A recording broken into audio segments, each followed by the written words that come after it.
Hey there, welcome to or welcome back to No Pants Profits, and specifically our series on Wyndly. Now, I found Wyndly as an investor in sweater, which I have videos on all, almost, except for like the ladies' fashion stuff. All of the major investments that Sweater has done so far, which is the venture capital fund for everybody. But there was one that really stuck out to me, and I've already done two videos on this, one on the investment side and one on actually pricking my finger and making it bleed. But what I want to look at today is, in the last video about Wyndly, you may be watching this in order, you may not be watching this in order. If you haven't seen me prick my finger yet, well, watch there. I pricked my finger and I sent off 4 droplets of blood and I got back some results. So today I want to go over the results. Now, along with these results, I also had a consultation with a doctor.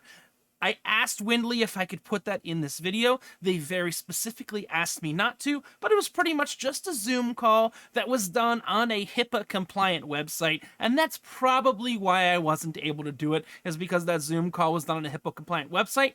My doctor explained to me the results of the allergy test, went over any questions I had and things like that, also explained the rest of the process, which I'll explain to you, which actually involves an EpiPen. So I do have a prescription for an EpiPen, which I don't take. They asked if I was taking any medications or anything like that on the call. I don't take any medications right now, other than, if I have a little too much grog to drink, I might take some headache medication, or you just have more grog and that makes it go away. But going into this, I'm going to show you the allergy report, which went over the whole allergy report with my Wyndly doctor, who's actually one of the founders. Wyndly's still very, very small in a good way. 2 of the doctors are 2 of the founders.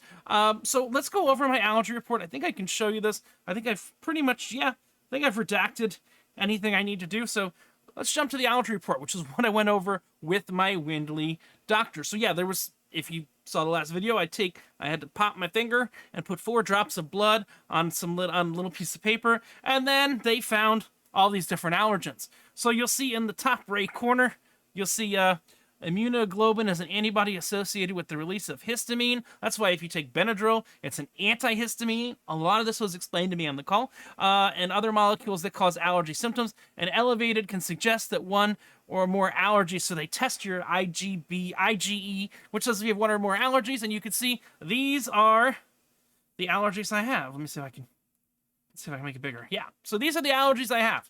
I have a grass allergy, a tree allergy, a weed allergy, a pet allergy, a dust allergy, and some indoor allergies. We're going to go over all of these allergies, and I'm going to explain to you the next step after that so you kind of understand what's going on. So, I did tell them I was allergic to grass. Specifically the kind of grass we have down in Florida, which I think is Bermuda grass. I did tell them I'm allergic to cats. I didn't know I'm allergic to horses.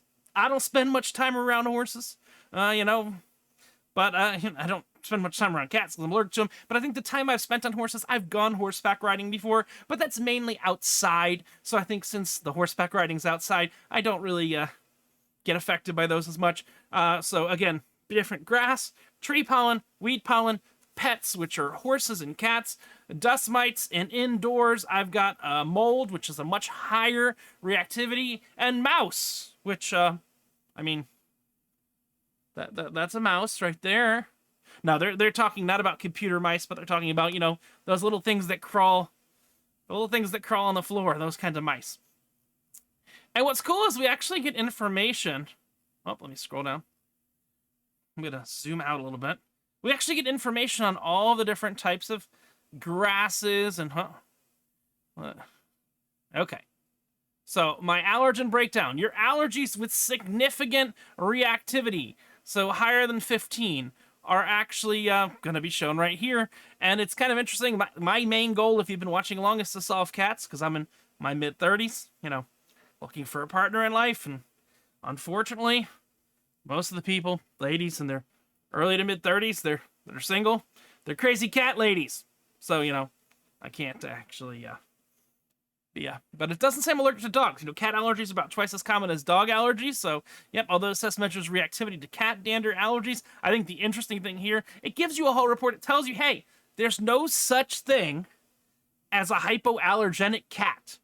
I've seen those hairless Sphinx cats before, and I thought, hey, I can be, have a hairless Sphinx cat. Not that I want a cat or anything, but it tells me I have an allergy to cats. And it says I have an allergy to horses, anywhere with horses, year round. Then Bermuda grass, the most prevalent warm season grasses. Yeah, that's what I have, and that's why I really can't sit in grass. I don't even know what ryegrass, timothy grass, all these other things are. All these other types of grasses. I do have a reaction to grass that I knew before I started doing these things.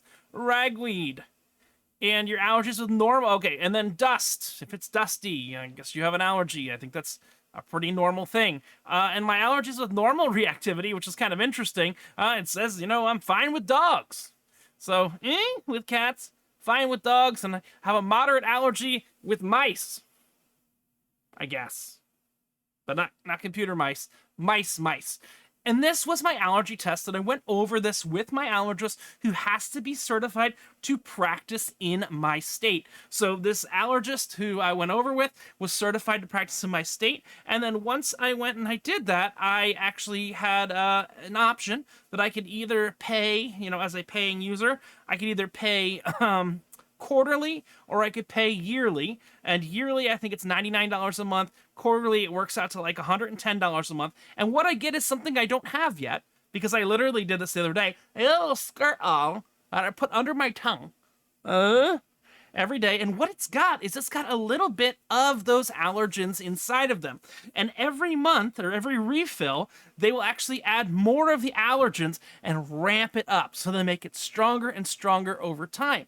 So they are probably right now when I'm shooting this, I'm shooting this on, I'll just give you a date. I think it's the 7th of March, probably today or tomorrow. They're going to actually make my bottles, mix them up, and I should have them. And I put it on the tongue every morning when you wake up. But another thing that I didn't know when I signed up for this, and I want you to know if you're thinking about signing up for Wyndly, that you need as well, and I have not picked this up yet, is actually an EpiPen. So they've sent an EpiPen to my pharmacy. Now, my doctor on the Zoom call, their version of Zoom, very clearly stated the odds of me needing the EpiPen are almost zero. Almost zero odds of needing that EpiPen. So, but if you do have a reaction to the drops out of, millions of people, and they make you sign a disclaimer that you were prescribed the EpiPen and everything like that, and I think that's good. But, out of all of the case studies and everything, all the drops, 1 or 2 people have had a reaction that's needed an EpiPen. Most people can just take Benadryl if they have a reaction. It's kind of localized. But again, they are using what's called off-label. They are using these things off-label, so they're not putting them in shots. They're putting them in these drops. It's kind of a new thing. It's a way that they can prescribe it. They do have to talk to you on the phone and make sure everything's good. And they also do welcome the first time you take it. If you do, and this is what we may do together when I get mine in, the first time you take it, if you want to do it on the video call to make sure you have no reactions, to make sure that somebody can reach out, know where you are if you do happen to be alone at home. I go on a lot of different trips. I'm not going to take it before, right before I go on a trip. I'm going to go on a trip. I'm going to take it when I'm going to be at home for a while in case there are any adverse reactions there. But in about 2 weeks, I should have this small little vial that I put 2 drops under my tongue every single morning. Now, what am I planning to do before then? Well, I'm planning to test how bad my allergens are, because I'm a crazy person. Now, they're not actually terribly bad. I've never needed an EpiPen or anything like that. I never need anything more than Benadryl. But what my next video is going to be, strangely enough, is I'm going to actually go to a cat cafe. Yeah. I'm looking forward to it as much as you are. Maybe you're looking forward to better. And I want to have cats all over me and see how much I break out and how much Benadryl I need, because that's going to give me a good baseline. Because how will I know I'm fixed? Well, if I can go back to that same cat cafe 6 months, a year from now, I go back to that same cat cafe and I don't have any breakout. That's going to be the next video you're going to see. So you're going to see Richard No Pants, probably wearing pants, well, probably shorts, and going to a cat cafe because I want to get that cat allergy, and I'm going to do it under controlled circumstances. I'm going to jump in a pool after to make sure I get all the dander and everything off of me. Don't bring it into the house so I have an allergen in the house. But I think it should be interesting. So follow along. This was giving you an idea of what the Wyndly test look like when it comes back? It tells you all your allergens, and you can see the lab reports and everything like that. And there's some questions on how you lower it, how do you manage allergies, what do you have questions. But that is step number 2. After pricking your finger, you're going to get that report, you're going to have a consultation with a doctor.